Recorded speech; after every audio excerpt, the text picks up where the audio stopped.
Yeah, we have all-wheel drive, baby. We have all-wheel drive.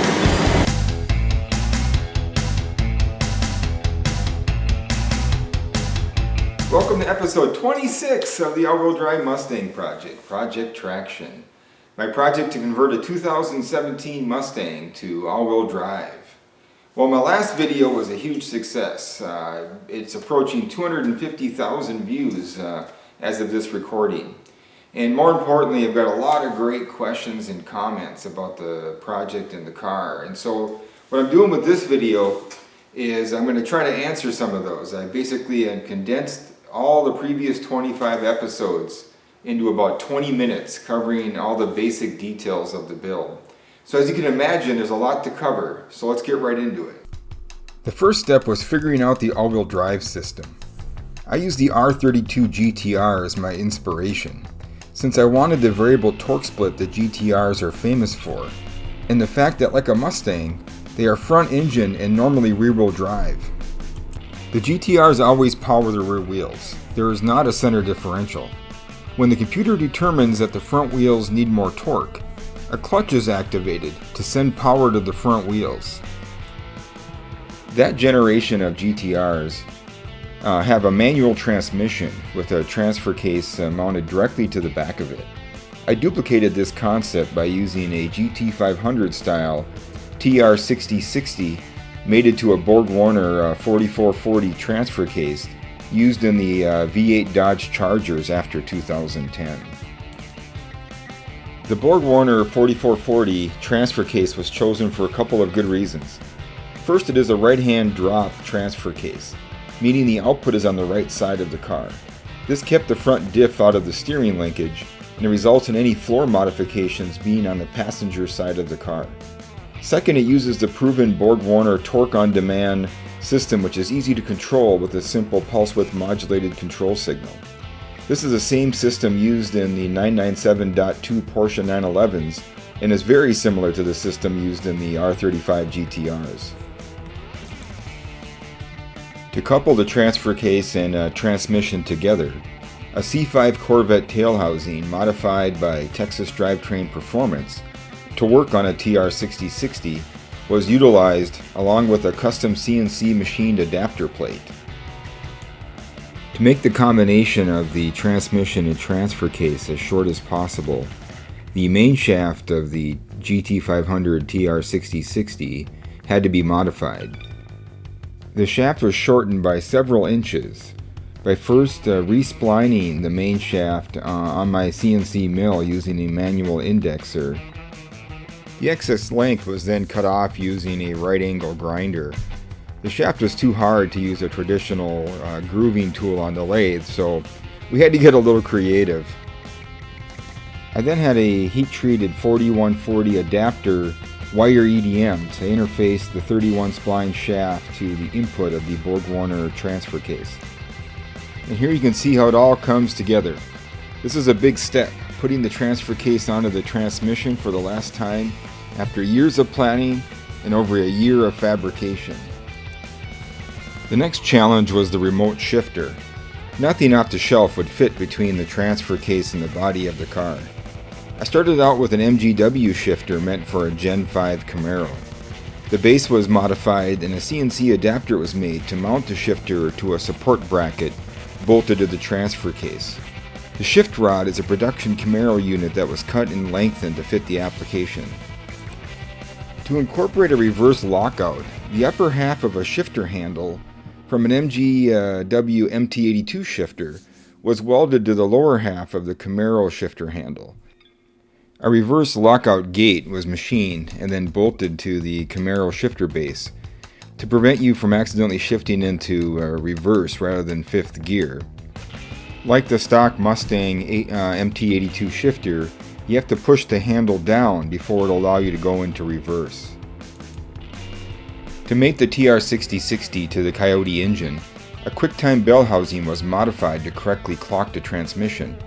Normally the aftermarket bell housings clock the transmission about 5 degrees from vertical to point the integral shifter towards the driver. With the remote shifter, it was better to have the transmission vertical, like the OEM TR6060s and the GT500, I used a bell housing intended for a T56 Magnum rather than a Magnum XL, since they are about 0.8 inches shorter and I wanted the complete assembly to be as short as possible. The clutch is actuated by a GT500 concentric slave cylinder that is mounted on a custom CNC spacer used to set the proper clearance between the transmission and the clutch fingers. One final modification to the bell housing was to add a little slot to clear the clutch line going to the concentric slave cylinder or throwout bearing.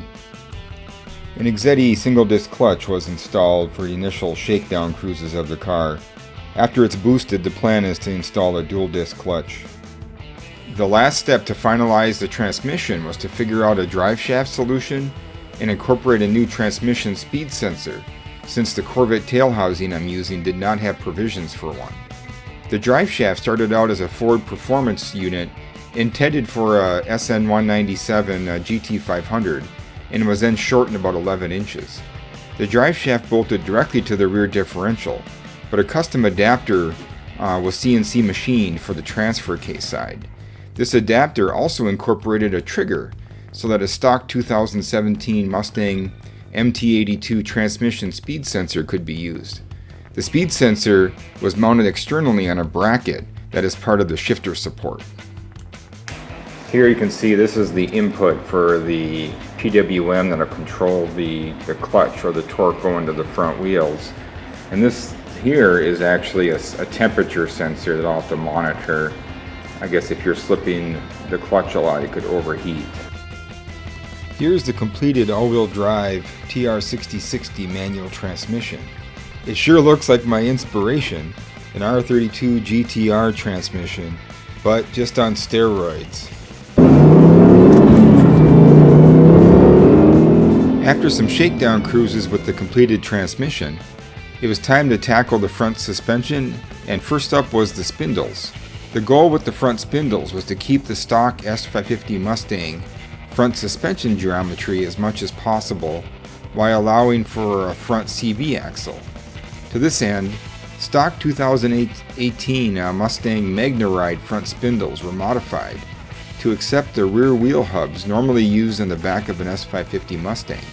This allowed the use of a stock Mustang rear outer CV joint on the front.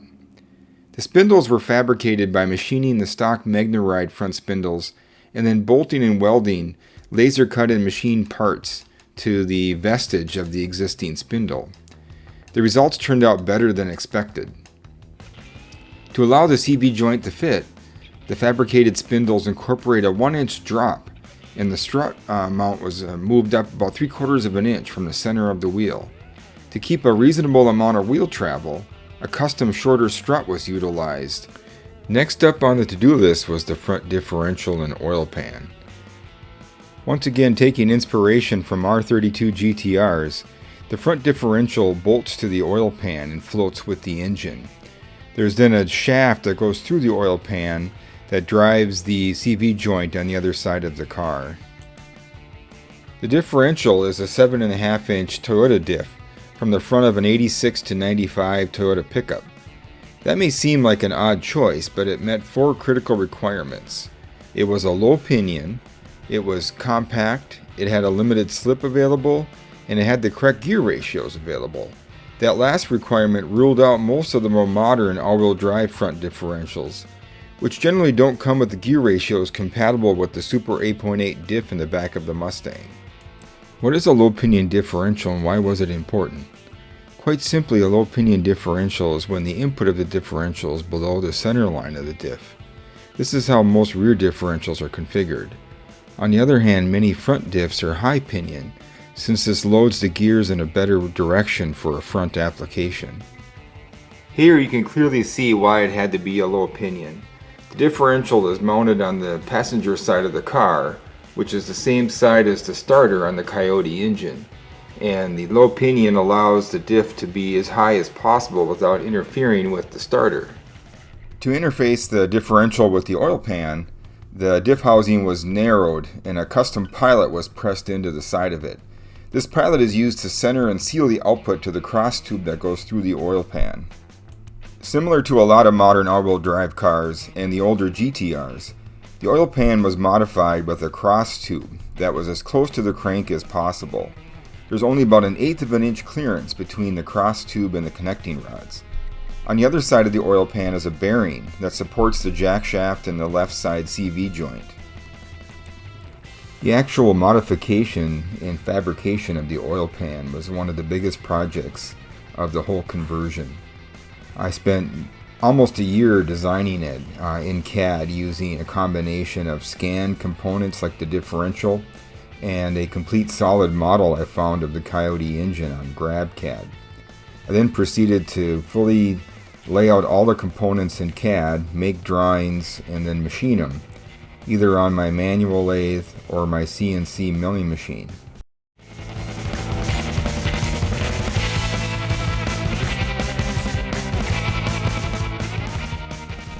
Here is the holder for the bearing that goes on the driver's side of the car to support the jack shaft and the driver's side CV axle.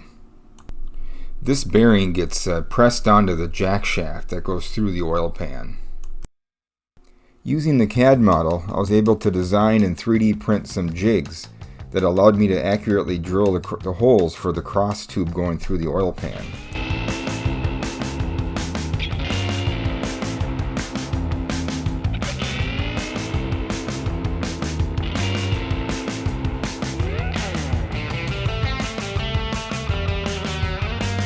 And here's the final product prior to paint. I'm happy to say the oil pan does not leak. And after a little bit of paint, the oil pan was done. Here is the custom oil pickup tube required to clear the cross tube, rods, and block before final welding. The stock front cross member or engine cradle had to be modified for CV axle clearance and for differential clearance. You can see here right where the CV axle would want to be is this huge hydraulic motor mount, and that would never work in the all-wheel drive conversion. The solution was to use these much shorter aftermarket engine mounts that provided a lot more clearance. The new motor mounts actually bolt to a support bracket that mounts directly to the chassis and not to the crossmember. This bracket allows the engine to be supported when taking the crossmember on and off the car. This was a huge time saver during the development of the project. On the driver's side, the stock engine side aluminum bracket for the motor mount was still utilized, but for diff clearance, the passenger side required a new custom bracket that also incorporates some provisions to reinforce the differential mount. Crossmember ready for paint. Here's all the final mounts for the rack and pinion and clearance for the diff, and then obviously the vertical tubes that come up to join with the body here and provide clearance for the CV axle. Go right through here. Put some double gussets up here for some added strength. After all the welding was complete, it was time to paint it black and put it back.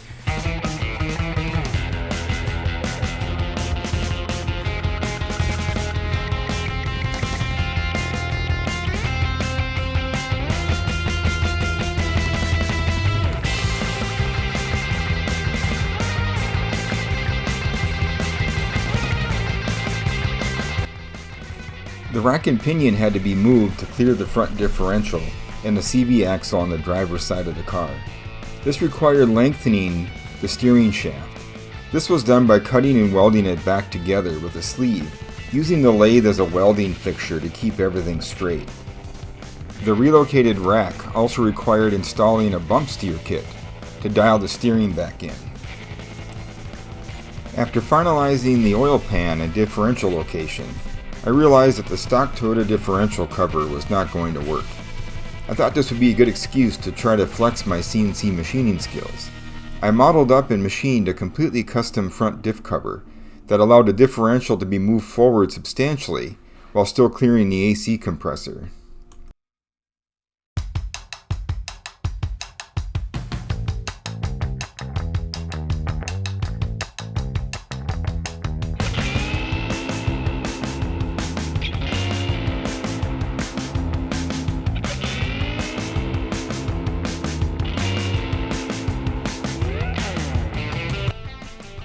The completed cover turned out better than I ever could have imagined, and has given me the confidence to push the envelope on future projects and incorporate 3D machining.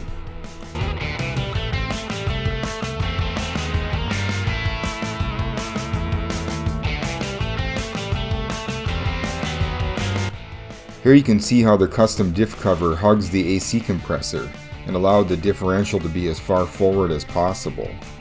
The diff cover also ties into the engine mount to help support the loads coming from the differential. In addition, a CNC bracket ties the pinion side of the differential into the motor mount to complete the triangulation and take some of the structural loads off the oil pan. The front drive shaft was custom made and utilizes 1310 size U-joints. It bolted directly to the front differential, but required a custom CNC adapter for the transfer case side. Some very minor modifications were required to get adequate clearance to the floor. Next up is the jack shaft, or the shaft that goes through the oil pan to couple the driver's side CV axle. The long-term goal is to make a one-piece shaft, but to get the car on the road quickly, a temporary shaft was made by welding a Toyota axle that fit the differential to a Jeep axle that fit the driver's side inner CV joint.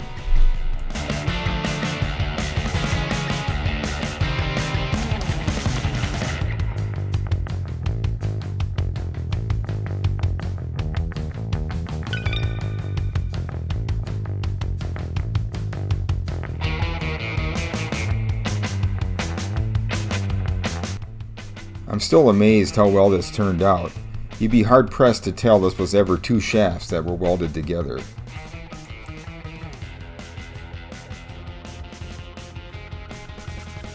Like the jack shaft, temporary front CV axles were made by cutting and welding some existing axles together.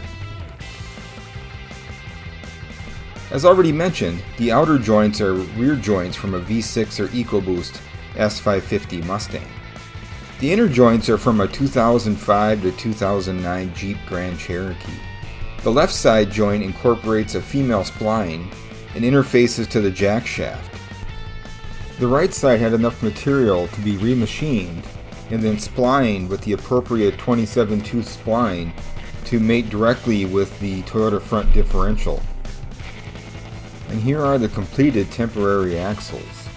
This is the driver's side, which plugs directly into the differential, and this is the passenger side, which hooks onto the jack shaft. One minor gotcha after the CV axles were installed is that the front sway bar had to be raised for clearance. They were spaced up 1 inch off the crossmember with some CNC spacers, and adjustable end links were used to dial in the preload.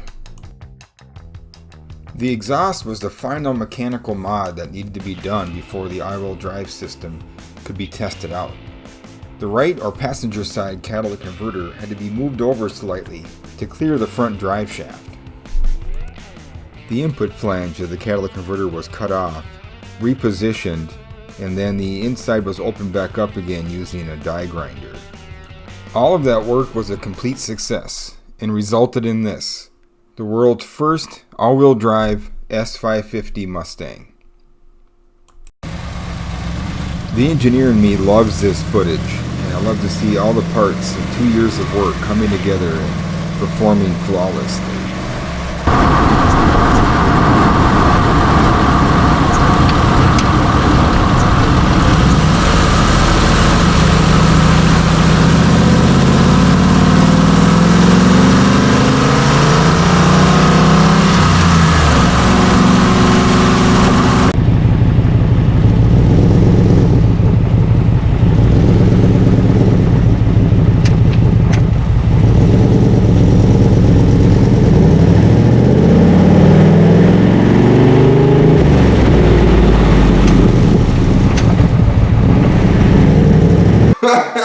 I think I'm out of breath. Wow, that was over 2 years of work condensed down into less than 20 minutes actually.